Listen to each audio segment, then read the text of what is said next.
The most insidious failures of trust do not begin with a catastrophe, but with a subtle change in pressure, where attention feels like loyalty and intensity masks a desire for command. This is the structural anomaly that anchored the end of Travis Alexander's life. The man, a social, driven professional anchored to his faith in Mesa, Arizona, appeared secure within a clear routine. Yet he became the focal point of a psychological process that was already moving toward its final, lethal expression. The physical environment of his existence looked safe and predictable, a pattern of ambition and spiritual connection that should have offered insulation against hidden danger. In 2006, he met Jodi Arias at a conference in Las Vegas, a meeting that appeared to be a chance alignment of two people drawn together by immediate chemistry and shared goals. Their early connection had a palpable intensity, suggesting a deep bond forming quickly in a way that defied the expectations of their respective communities. A closer inspection of their early choices reveals the fault line. Travis valued his independence and held high standards within his religious community, while Jodi, who moved often and reinvented herself, soon engaged him in a relationship that did not always align with those published standards. This individual error created a conflict between their public and private lives, establishing an internal tension that would later be used as a source of leverage. The affection that initially brought them together inverted its function as the relationship progressed, transforming the shared history into a vector for conflict and control. By late 2007, the relationship had officially ended, yet the crucial systemic inversion was that the contact did not, creating a space between a formal separation and an unresolved emotional bond. This ambiguity was not a pause. It was an active stage of unresolved proximity, a condition that sustained the emotional dynamic long after its formal expiration. The core psychological mechanism at work was the conflict between connection and control, where emotional dependency distorted perception and made necessary distance impossible. Analysts later noted behaviors consistent with boundary violations, reflecting difficulty with interpersonal loss, and a pattern where proximity was sought with escalating attempts to maintain influence over the relationship. This established the dynamic where her desire for closeness became directly proportional to his attempts to gain distance. Before we go on, a small favor, please subscribe to the channel. It helps a lot. Thank you, and let's continue with the story. The moral implication of this gradual process sits in how easily such escalating fixation is normalized by society, often misread as simply complicated love or deep commitment. This cultural blindness allows outsiders to misinterpret intensity as commitment and insiders to misread access as safety, permitting the cycle of contact and conflict to persist without the urgent intervention it required. This is the critical stage where emotional confusion delays the cognitive serenity that clarity might offer. The formal breakup, which should have created a hard separation, instead became an environmental or situational constraint that the pattern simply adapted to, rather than respected.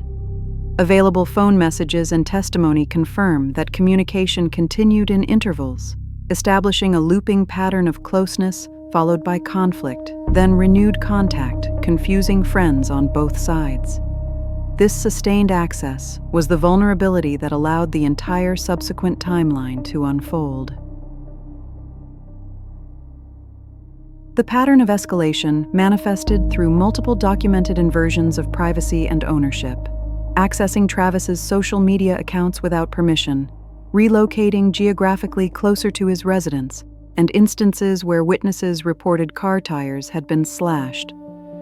The systemic inversion was complete when care was replaced by command, and attention was used as a cover for persistent surveillance. These were not random incidents, but documented behaviors that added tension to a story that was already structurally unstable. Travis's individual error was the failed execution of separation, as he attempted to date other women and seek a different future, yet repeatedly kept parts of the connection intact through continued communication. Friends later described him as conflicted, caring about Jodi yet wanting a future the relationship could not provide, a tension that inadvertently created the ambiguous space where both closeness and distance coexisted dangerously. This mixed signal set the stage for further manipulation. The psychological mechanics of this escalation reveal how persistence can be used as pressure and presence as a substitute for consent. A message that appears as a plea for reconciliation, stating, "I miss you," functions instead as a tactical declaration that means, "I am not leaving," maintaining the perimeter of influence. Analysts observed that every attempt Travis made to move forward was met with resurfacing contact, reinforcing a psychological tempo where separation was not permitted. The future vector of this case lies in the persistent and recognizable behavioral code: access, control, narrative, and evidence. This mechanism, observed by investigators, is not unique, appearing in other documented cases of unstable relationships where emotion is used as a lever and persistence as pressure. Recognizing this code early, before consequences become irreversible, remains the utility of this painful history.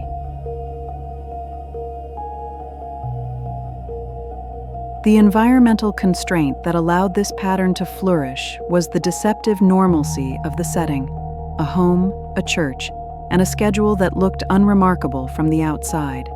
Manipulation thrives in familiar spaces because they lower natural defenses, framing intrusion as loyalty and pushback as concern, which makes genuine fear harder to articulate and even harder for outsiders to recognize.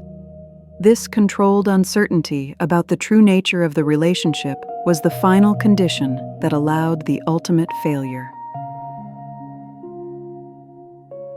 In late May and early June of 2008, the systemic inversion shifted from surveillance to mobilization, captured in the documented record of movement, phone activity, and receipts. The road trip from Northern California through Southern California toward Arizona, which could be explained as ordinary travel, contained tactical irregularities: car rental records, a change in hair color, and the documented acquisition of multiple gas cans.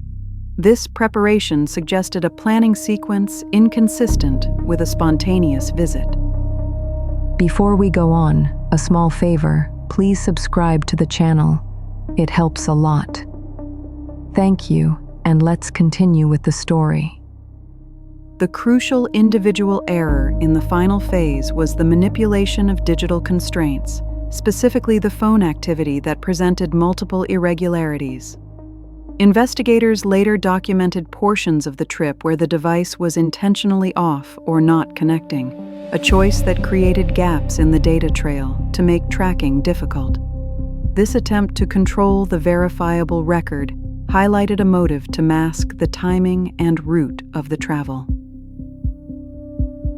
The moral and societal implication of the travel pattern is the realization that small logistical choices can signal great intent, and that minimal resistance to the pursuit is often interpreted as permission for access. Outsiders minimize warning signs because each single event can be explained away, while the person targeted minimizes the threat because leaving often demands more disruption than simply accommodating the persistence. This minimization maintains a false equilibrium that masks the underlying pattern of escalation. The psychological reversal occurred on June 4, 2008, when the tension and access of the previous months abruptly converged in the home. That afternoon, a sequence of time-stamped photographs, later recovered from a damaged camera, placed both Jodi Arias and Travis Alexander together inside the house. The final living image of Travis, captured in the shower, marked the last recorded minute before the sudden, irreversible collapse of the structural stability. The environmental evidence of the crime scene, discovered on June 9th after friends checked on him, was described in police reports as complex and violently extreme. The victim sustained multiple stab wounds, a deep throat wound, and a gunshot wound to the head, injuries that did not match a random break-in but suggested personal connection and proximity. This extended timeline of injuries and signs of struggle reduced the ambiguity that had surrounded the relationship for years. The future vector is underscored by the narrow margins of avoidance that were missed, serving as a functional lesson for others. A phone that could have rung, a visitor who could have arrived earlier, or a decision to leave the house for an errand. These near-miss moments show how a crime often sits one choice away from avoidance, confirming that danger is frequently a matter of logistics and timing. The pattern persists, and awareness remains the only effective countermeasure. The immediate anomaly after the body was found was the recovery of the camera from the washing machine, a damaged device, yet containing a perfectly preserved and undeniable timeline. The images provided order to what happened inside the house, moving the investigation from guesswork to the certainty of time-stamped data. The systemic inversion was complete when a tool for memory became the primary record for accountability, defeating the lie through the ordinary permanence of technology. The critical individual error that launched the legal phase was the initial denial of being in Arizona at the time, a falsehood that investigators immediately challenged with inconsistencies found in her own timeline. When confronted with the photographs, her account shifted, first to blaming masked intruders, then finally to claiming she killed Travis in self-defense. This sequence of shifting stories, moving from denial to external blame to justifying force, was a deliberate attempt to manage the perception of the crime. The partial understanding offered by the evidence centered on the fact that her subsequent psychological narratives were incompatible with physical reality. The location of injuries, the nature of the wounds, and the time-stamped evidence did not support claims of a reactive act of self-defense. Forensic teams documented the trajectory of blood and the spatial connection, establishing that the facts pinned the story to minutes and miles, resisting the evolving explanations. The moral and societal reversal was the revelation that the affection and trust that characterized the relationship's beginning became the direct condition that allowed the ultimate opportunity for harm. The trial documented how deeply human systems fail for identifiable reasons, exposing how normalcy is used to lower defenses and how manipulation operates by framing push as care. This cognitive break showed that chaos could be reduced to a pattern of motive misread and trust misplaced. The systemic inversion of the story was evident in the three core narrative shifts: denial, external threat, and justification. Each new account was an attempt to realign perception and reduce responsibility, yet each version was systematically measured against verifiable data: car rental records, gas purchases, and the physical traces found at the scene. This continuous struggle between the shifting story and the static evidence became the focal point of the prosecution's case. The controlled uncertainty residue remaining in the case involves the exact emotional drivers behind each decision, the inner experience that justified the repeated returns, and the final private calculation in the last minutes. While the documented sequence is clear, the full truth of inner motive remains partly unresolved, confirming that no verdict can fully explain every strand of a relationship. This unresolved percentage carries utility only in the form of increased awareness for the viewer. A crucial anomaly was the imperfect failure of the concealment itself. The camera survived the washing machine because devices often fail imperfectly, retaining memory despite damage. This technological resilience was a matter of ordinary design, storage working as intended, which turned a failed attempt at erasure into the central piece of evidence. The truth was not a dramatic confession, but a recovered file system that made the case legible and anchored the minute-by-minute account. A curiosity the investigators explored was the pattern of obsessive attachment that appeared consistent with her documented behaviors. Court statements showed that she began carrying weapons with the stated intent of controlling circumstances and expressed deep jealousy and fear of losing Travis. This intensity of fixation did not wane in response to clear signals of rejection. Instead, it reinforced an alignment between emotional investment and tactical action. The partial understanding gained from the analysis of motive confirmed that manipulation often borrows the language of love, using devotion as a mask to justify repeated intrusion and boundary violations.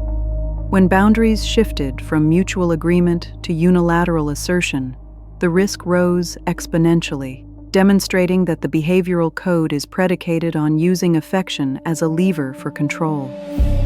This revealed the simple elegance of human logic once the disguise was removed. The most profound reversal documented in the trial was the collection of near-miss moments that did not lead to avoidance. The official breakup failed to generate sustained separation. Friends noticed the unusual behavior, digital access concerns, and unplanned visits, yet contact continued despite the red flags. Even on the fatal day, a friend scheduled to check on Travis delayed his visit by hours, a small timing shift that allowed the timeline to proceed without interruption. The insight payoff of the four-component machine became the foundation of the legal argument. Access, unresolved connection, fed control, surveillance, and pressure. Control demanded a narrative, denial, or justification, and the narrative violently collided with evidence, data, photos, and forensic facts. The system she constructed to maintain influence eventually trapped her when the physical evidence became stronger than the story she attempted to tell. The controlled uncertainty that persists is not about accountability, but about the lasting public memory and the debate about the true nature of her composure in court. Her steady eyes, calm posture, and slow answers during testimony, even as contradictions emerged, created a profound cognitive break for observers. The question remains whether that calmness was a genuine reflection of belief or a calculated form of control designed to influence how people judge behavior. The environmental constraint of the critical moments shows the margin was narrow, measured in minutes, not hours, where a small variable could have shifted the outcome. The timing of the friend's arrival or a different decision about where to go that week were points where the loop almost broke, highlighting how crime often sits one choice away from avoidance. The environment simply allowed the danger to remain close because access remained possible. The critical individual error of failure was the inability to execute a hard separation and reset the perimeter, to change phone numbers, alter locks, inform friends, and harden the schedule. The failure to establish clear physical separation allowed the pattern to resume its loop, ensuring that the person bent on control remained present and watching. These small, practical defenses translate emotional fear into mechanical procedure, which is the most effective countermeasure. The partial understanding offered by the court's decision was the anchoring of the legal outcome. The jury determined that the evidence, including car rental, gas cans, and phone gaps, supported premeditation and intent. This decision established the boundaries of accountability based on observable actions, setting aside the full, unknowable complexity of internal motive. It provided a verifiable sequence of actions that moved the case from ambiguity to a legally defined conclusion. The future vector is the moral responsibility it places on observers to recognize and act on the code when it appears in other contexts: the uninvited drive-by, the messages after blocking, the account access, and the shifting defensive story. These behavioral set points are not unique to this case. They are established patterns where the shift from attention to control is subtle, then sudden, and the mechanism always rhymes. The systemic inversion that secured the conviction was the resistance of ordinary data to the complex lie, where digital and physical records worked in tandem to defeat obfuscation. The strongest witness was not a person, but a device: the camera that provided the minute-by-minute account, the trip that left marks at gas stations, and the phone data that drew a map of silence and signal. This verifiable data held firm when the human narrative bent. The remaining controlled uncertainty is the hole left in the victim's life, a loss that transcends the legal details of the crime.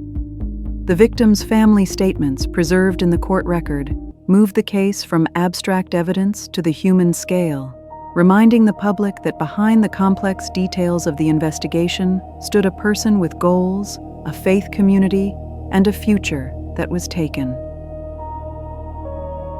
The anomaly that began the public phase of the story was the sudden exposure of extreme violence in a setting of assumed security, a stark contrast to the composure of the accused.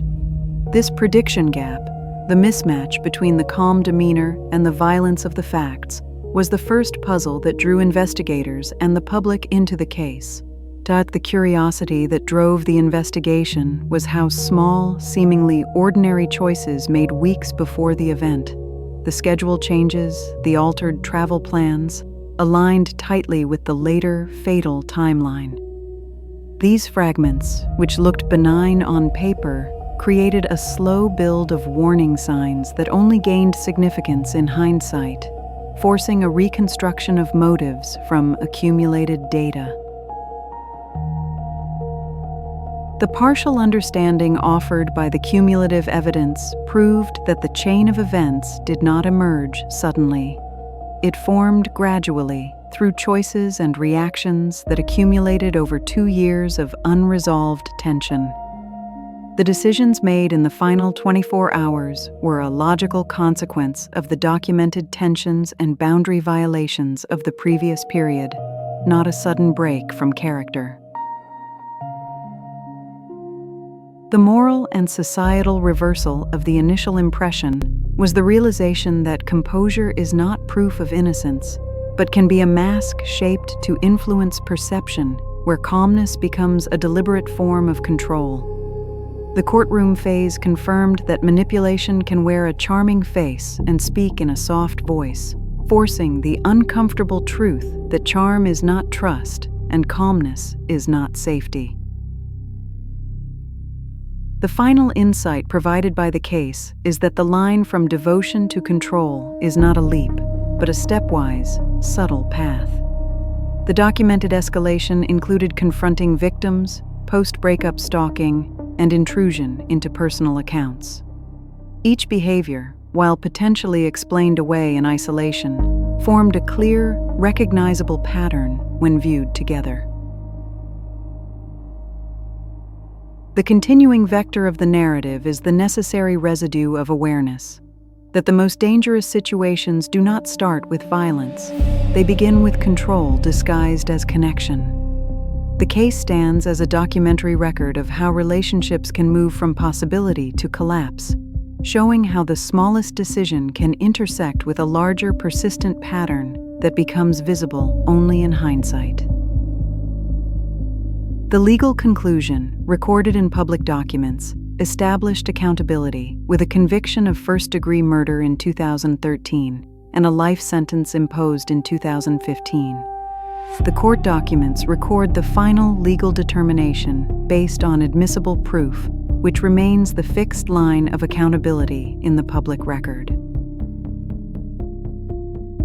The total duration of the criminal justice process, from the initial investigation in 2008 through the conviction, 2 penalty phases, and final sentencing in 2015 demonstrates the endurance required to establish accountability through verifiable facts. The legal system, operating slowly and meticulously, reduced chaos to pattern, finding truth in the accumulated records of movement, communication, and physical evidence. Closure plus uncertainty lock.